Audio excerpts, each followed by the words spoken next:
నియోజకవర్గం కాకుమాను మండలం బీకేపాలెం గ్రామంలో ప్రభుత్వం యొక్క 100 రోజుల పరిపాలన పురస్కరించుకొని మంచి ప్రభుత్వం కార్యక్రమాన్ని ప్రతిపాడు నియోజకవర్గ శాసనసభ్యులు రామాంజనేయులు ఆధ్వర్యంలో కార్యక్రమాన్ని ఏర్పాటు చేశారు.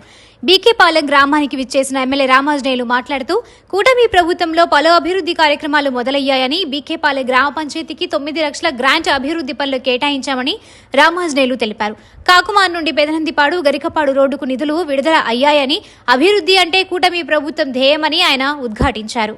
చేయకుండా ఆయన కూడా 6 నిమిషాలు కష్టపడుతూ ఈ 100 రోజులు కూడా ఆయన ఏ ఒక్క రోజు కూడా వేస్ట్ చేయకుండా ఇన్ని కార్యక్రమాలు అమలు పరిచారు. మన ఊర్లోనే చూసుకుందాం.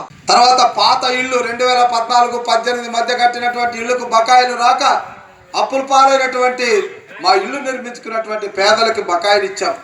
ఒక్కొరికి 30,000 40,000. ఇంకా మనం చూస్తే 60 లక్షల రూపాయలు నరేగా నిధులు. కొత్తగా వినబడుతుంది ఈ మాట. 5 ఏళ్ళు అసలు నరేగా అంటే ఏంటో తెలీదు, గ్రామీణ ఉపాధి హామీ పథకం అంటే ఏంటో తెలీదు. అలాంటిది